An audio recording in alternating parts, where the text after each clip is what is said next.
పట్టణంలోని శాంతినగర్ కాలనీలో మున్సిపల్ రోడ్డును కబ్జా చేసి ఫోర్జరీ పేపర్లతో స్థలాన్ని ఆక్రమించుకున్న తెలంగాణ జాగృతి జిల్లా అధ్యక్షుడు రంగినేని శ్రీనివాసరావుతో పాటు అతనికి సహకరించిన అతని బావ అమూల్ను అరెస్టు చేసినట్లుగా డీఎస్పీ జీవన్ రెడ్డి తెలిపారు. బుధవారం 1వ పట్టణ పోలీస్ స్టేషన్లో నిర్వహించిన మీడియా సమావేశంలో వివరాలు వెల్లడించారు. 2015లో రోడ్డు స్థలాన్ని కబ్జా చేసి మున్సిపల్ నుండి ఇంటి నెంబర్ పొందినట్లుగా తెలిపారు. 1 సంవత్సరం ట్యాక్స్ కూడా కట్టి తన చెల్లికి గిఫ్ట్ డీడీ కూడా చేసినట్టు తెలిపారు. రెగ్యులరైజేషన్ కోసం నకిలీ చలాన్ కట్టి రెవెన్యూ కార్యాలయం నుండి తహసీల్దార్ రెగ్యులరైజేషన్ చేసినట్టుగా తప్పుడు ఆర్డర్ కాపీలు తయారు చేసినట్లుగా తెలిపారు. వారిపై కేసులు నమోదు చేసి ఇద్దరిని అదుపులోకి తీసుకుని విచారిస్తే నేరాన్ని అంగీకరించినట్లుగా తెలిపారు.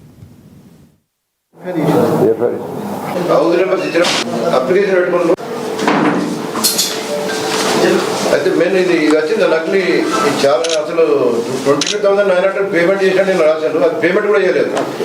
తేదీ 14/7/2020 రోజున హర్కిషన్ అగర్వాల్ జిన్నింగ్ అంటే ఇంతకుముందు ఈ శాంతినగర్లో ఉండేది, ప్రజెంట్గా నడవడం లేదు కాబట్టి దాని ప్లేస్ అక్కడ ఉన్నది. దానికి సంబంధించిన ఎస్టేట్ మేనేజర్ కౌటిగ్వార్ సుశీల్ అతడు వచ్చి 1 టౌన్ PS లో ఫిర్యాదు చేయడం జరిగింది. వారి జిన్నింగ్కి సంబంధించి ఒక గేటు ముందున్న రోడ్డు అక్కడ బయటకు వెళ్లే రోడ్ను దాన్ని బంద్ చేసి దాన్ని ఈ రంగినేని శ్రీనివాస్, జలగం అమూల్, జలగం శ్వేత, రంగినేని సూర్యప్రకాష్ వీరందరూ రోడ్ కబ్జా చేసి మున్సిపాలిటీ నుంచి నెంబర్ కూడా తీసుకోవడం జరిగింది. తర్వాత దానికి నకిలీ ఆర్డర్స్ అంటే రెగ్యులరైజేషన్ చేసినట్టు రెవెన్యూ అధికారుల యొక్క నకిలీ ఆర్డర్స్ కూడా తయారు చేసినట్టు వారు ఫిర్యాదులో పేర్కొనడం జరిగింది.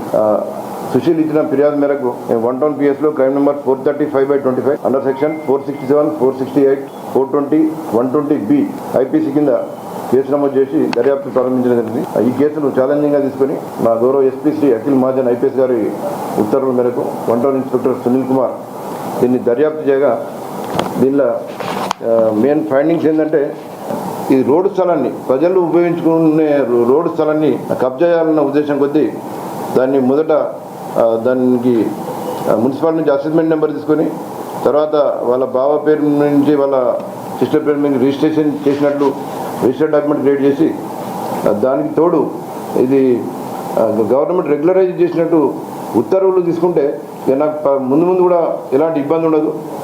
ఈ ఆర్డర్స్ చూపించుకొని నేను అక్కడ బిల్డింగ్ పర్మిషన్ కూడా తీసుకోవచ్చు అని చెప్పి ఒక బ్యాడ్ ఇంటెన్షన్తో ఈ నకిలీ ఉత్తర్వులను క్రియేట్ చేయడం జరిగింది. తర్వాత ఈ నకిలీ ఆర్డర్స్ ఆధారంగా అతడు మున్సిపాలిటీలో పర్మిషన్ కూడా బిల్డింగ్ పర్మిషన్ కూడా అప్లై చేయడం జరిగింది. G+1 ఆ బిల్డింగ్ పర్మిషన్ కూడా మున్సిపాలిటీ వాళ్ళు ఇతనికి ఇవ్వడం జరిగింది.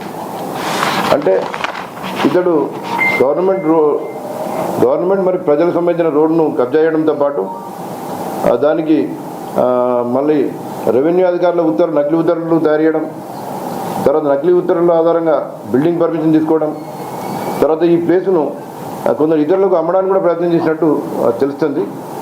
అయితే ఇతన్ని తర్వాత ఈ రిజిస్టర్ డాక్యుమెంట్లో ఎవరైతే అది గిఫ్ట్ రిజిస్ట్రేషన్లో శ్రీనివాసరావు యొక్క brother in law Jalagam Amul వీరిద్దరిని అరెస్ట్ చేసి ఇంటరాక్ట్ చేయగా వారు నేరం ఒప్పుకున్నారు.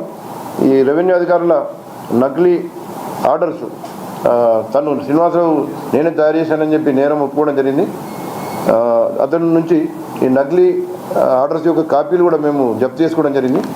వారిద్దరిని ఈరోజు ఆనరబుల్ కోర్టులో ప్రొడ్యూస్ చేయగా వారిద్దరిని కోర్టు నుంచి మన జైలుకు పంపడం జరిగింది. డిస్ట్రిక్ట్ జైలు హైదరాబాద్కు.